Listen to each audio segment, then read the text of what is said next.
Om Shri Ganeshaya Namaha. Om Shri Saraswatyai Namaha. Om Shri Gurubhyo Namaha.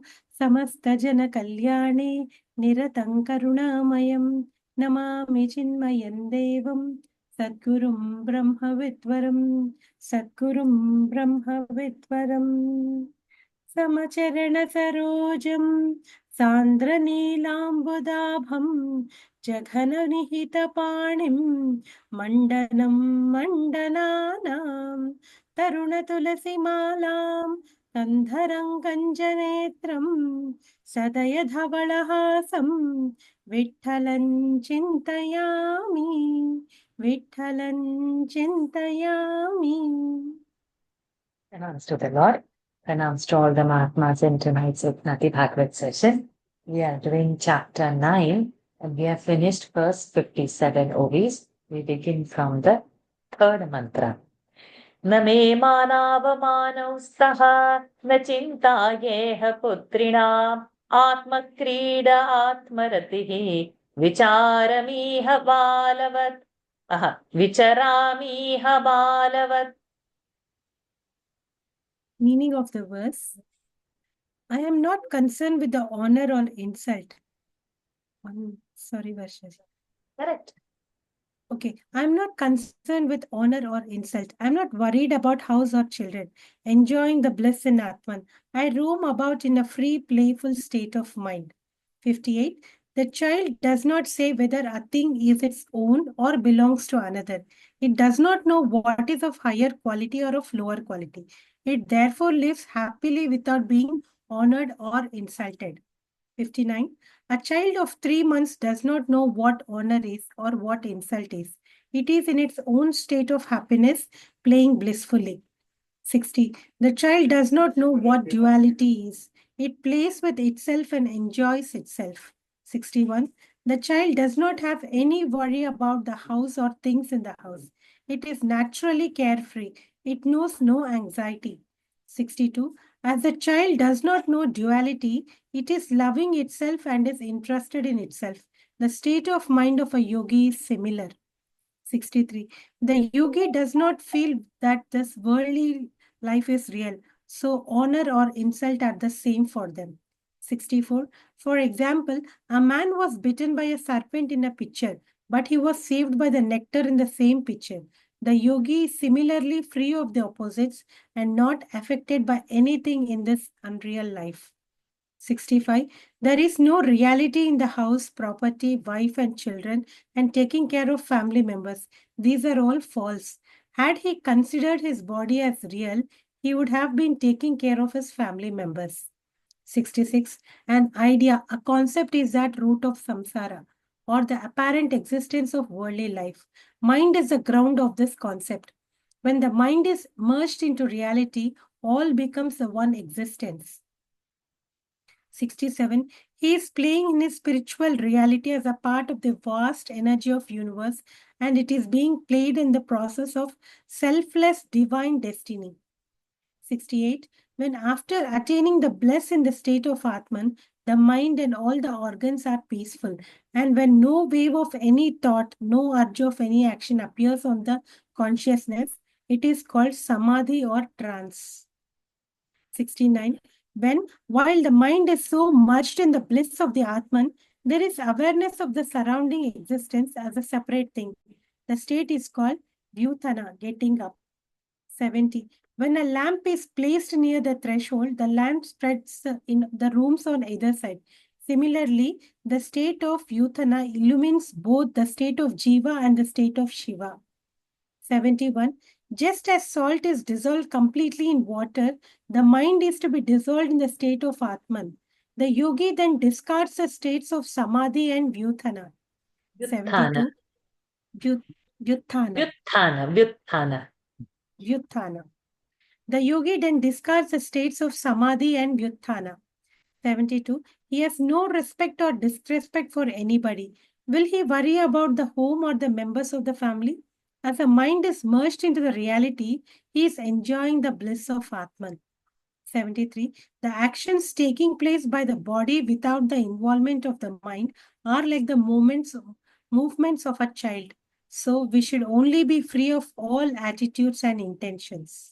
द्वादेव चिन्तया मुक्तौ परमानन्द आप्लुतौ यो विमुग्धो जडो बालः यो गुणेभ्यः परं गतः. Meaning of the verse, there are only two kinds of men who are full of the supreme bliss. One is a person who is childlike, innocent, and guileless, and other is the one who has transcended the field of the three gunas. 74. Oh, the king of Yadus, the whirlpool of worry is very powerful thing. Even the gods like the Brahma are drowned in it. Only two kinds of person can escape it. One is yogi and the second one is child. 75. They are not aware of duality. Both do not get affected either by honor or insult.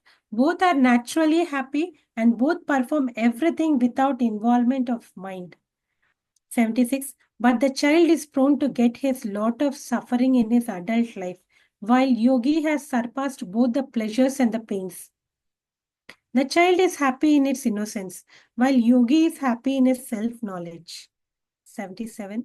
In the child, the desires are yet dormant and undeveloped, and in the adult life, they may trouble him much. 78. Yogi is different. He is beyond the gunas. He is not only inwardly touched by pleasure or pain in the world. 79. You might ask here, the jiva is seen functioning in the body, then how can he be beyond the gunas? I will answer this question also. Please listen. 80. The sadhaka, aspirant for freedom, serves the sages and develops his sattva quality. This enables him to attain self-knowledge. 81. By that knowledge, the sadhakas cut away the impediments of possessions and attachments, which are of the qualities of rajas and tamas. 82. In this way, by the predominance of sattva quality, the rajas and tamas are finished. Sattva remains alone, and in the course of further penance, the sattva quality is also dissolved by Advaita experience of aloneness. 83. When logs of wood are continuously being thrown in the pit of fire, the fire burns them with increased speed. But when not a single piece of wood remains in it, the fire is extinguished of its own accord. 84. Similarly, yogi conquers the stages where gunas are functioning and goes beyond, and then he is not affected even at the end of the universe. 85. That bliss is endless. It is gained in their own self. They are living in the body but are not bound by the body, and therefore they never worry. 86. Really, unless you are alone by yourself, this state cannot be attained. O the great king, I shall tell you the story of a girl whom I considered my guru. Please listen. क्वचित् कुमारी त्वात्मानं वृणानां गृहमागतान् स्वयं तान् अर्हयामास क्वापि यातुषु बन्धुषु. Meaning of the verse, in a certain house, a maiden by herself had to attend to the comforts of those who came to her house to choose her for a bride, while at that time her relatives had gone to some other place. 87. There was a maiden alone in her house, because her parents had told her to look after the household and had gone for the festival of their family deity. 88. The marriage of that maiden was already arranged. To arrange for the betrothal, the in-laws came to her house. 89. They called from outside. Is there anybody at home? But she kept silent because she was shy. She made all arrangements for the welcome reception without their knowledge. 90. She offered seats for them, putting them out through a broad window. She kept ready the auspicious articles of reception without talking with the guests. 90. 91. As they saw all the articles of reception placed properly, they guessed that the bride was alone in the house and that she was very clever. 92. She had a problem about how she could receive the guests properly. She spoke to herself, my mother may be late to arrive home. The rice is not ready pounded. If she would do that work after her arrival, there would be a delay for the dinner of the guests. तेषामभ्यवहारार्थं शालीन् रहसि पार्थिव अवघ्नन्त्याः प्रकोष्ठस्थाः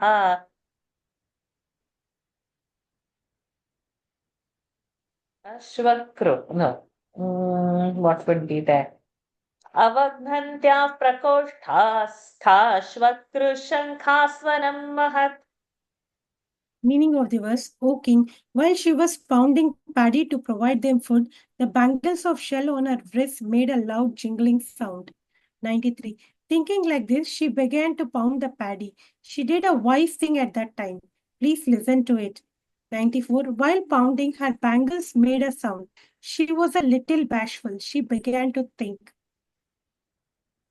सा तज्जुगुप्सितं मत्वा महती व्रीडिता ततः बभञ्जैकैकशः शङ्खान् द्वौ द्वौ पाण्योरशेषयत्.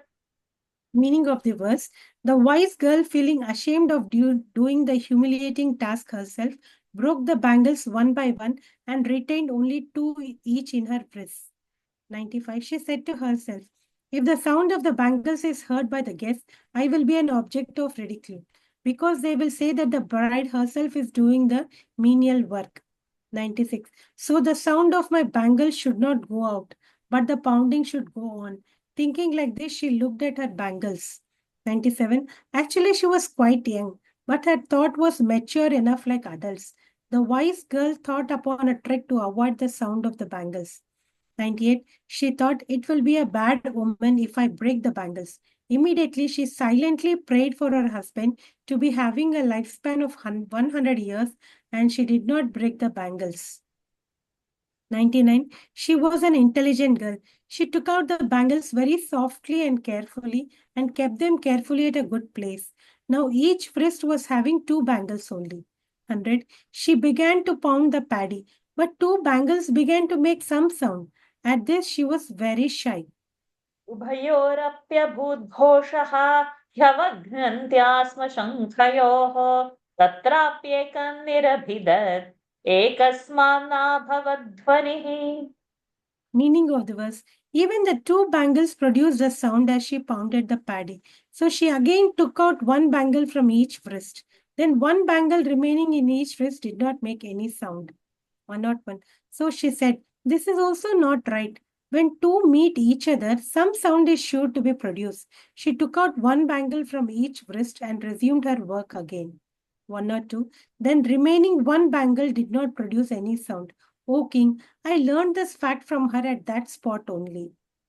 अन्वशिक्षमिमं तस्याः उपदेशमरिन्दम लोकाननुचरन्नेतां लोकतत्त्वविवित्सया. Meaning of the verse, and the following lesson I learned from her, O conqueror of enemies, as I wandered in this wide world to know what was desirable and what was not desirable. 103. O king, you must have defeated many kings who opposed you, and you must have made them your dependents. Therefore, you must be feeling proud that you are very powerful and unconquerable by the enemies, but it is not sufficient.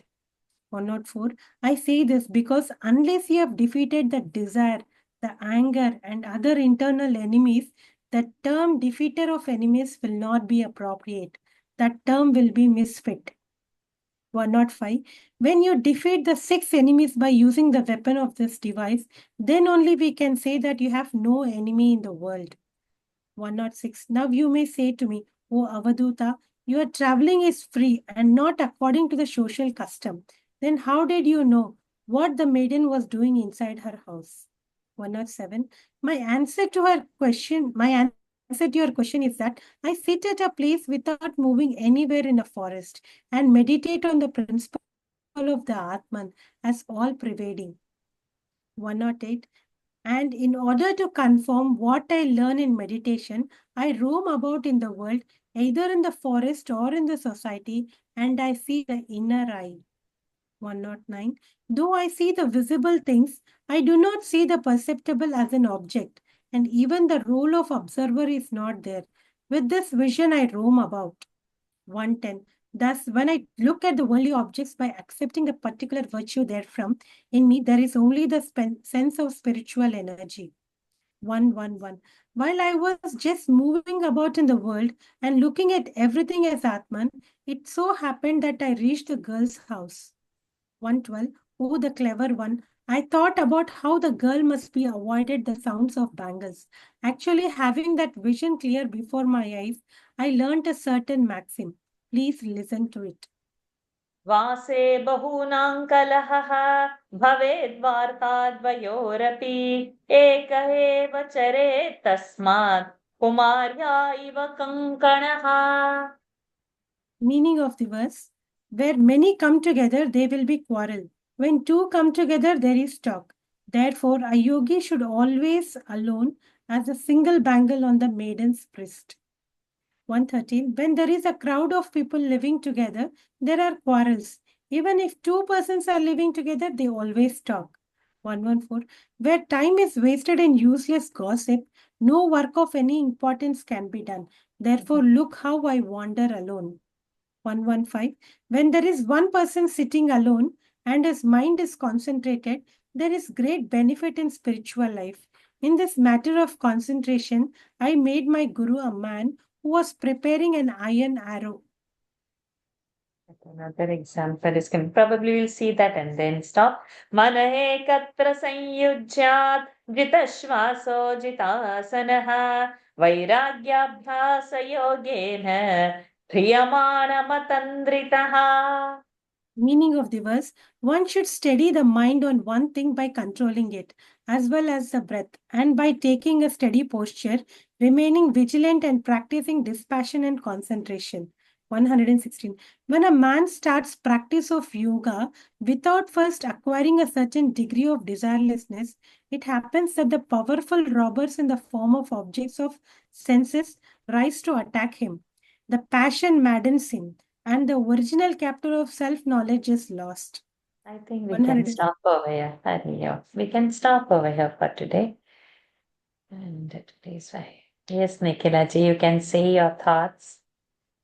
Okay, I like that defeat of six enemies. Like we also feel, no, when we achieve something, oh, I have achieved this, but the real achievement is not that. And Mm, I like this crux. I like this verse, OV a lot because it is very much connected. yes, beautiful. Anything else? Sri Hariji wants to add anything. I think I remember verse 72. Hmm.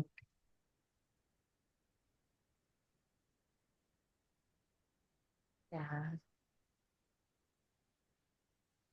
Three, the actions taken place by body without involvement of like moments of a child. Mm. So yeah, I like the verse 73. So some Mm. places we need to do actions, but we shouldn't get involved too much into it. So we are free from any repercussions or anything. Just do our duty. And I have also underlined 66 in that last part. When the mind is merged into reality, all becomes the one existence. That in 66. And in 68, that last part, when no wave of any thought, no urge of any action appears on the consciousness. That is called samadhi or trance. I liked that definition very nicely. Good. So we have got, we'll read little, maybe 10, 15 verses less, but that's okay. We shared our thoughts at the beginning of all the spiritual yatra. Okay, fair enough. And that one also, no, when many come together, there will be quarrel and two will be a talk. So it's good to be secluded when we are as a seeker. As a worldly person, that's fine. We need so many people. We will say, no, yeah, we need to be socially active. Who will help us? This, that. Yeah, because in worldly life, you need external help. Spiritual life, you don't need. Barabar. Chalo. So tomorrow we continue. Lataji, you want to read tomorrow? You're in position to read? Tomorrow, I'm not sure because sometimes sudden guests may appear because I'm here now. Okay. Okay, doesn't matter. Yeah. So when I go Sri to Hari. Singapore, Yes. Sri Hariji, you want to read tomorrow? We are Tomorrow we are traveling. traveling You are to traveling. KL. Okay, doesn't matter. I'll probably read. I'm not sure Vinisha wants to read tomorrow. Yes. Okay, perfect. So tomorrow you'll continue from this verse 117. Okay. Over to you, Nikhilati, for the closing prayers. Madam Purnam.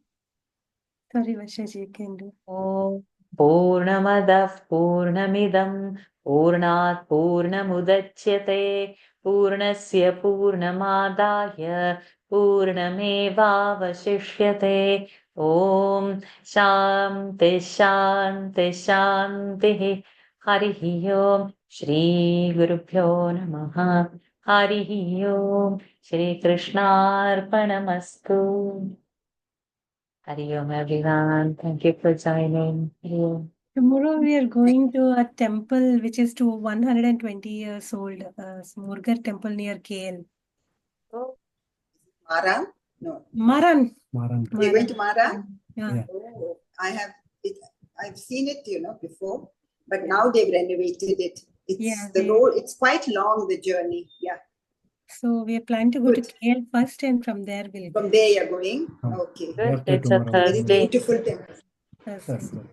Beautiful temple. It is very nice. All the best. Okay. Have a nice yatra and share the pictures. Sure, Sure. sure. Okay. Hari Om. Hari Hari Om. Om. Hari-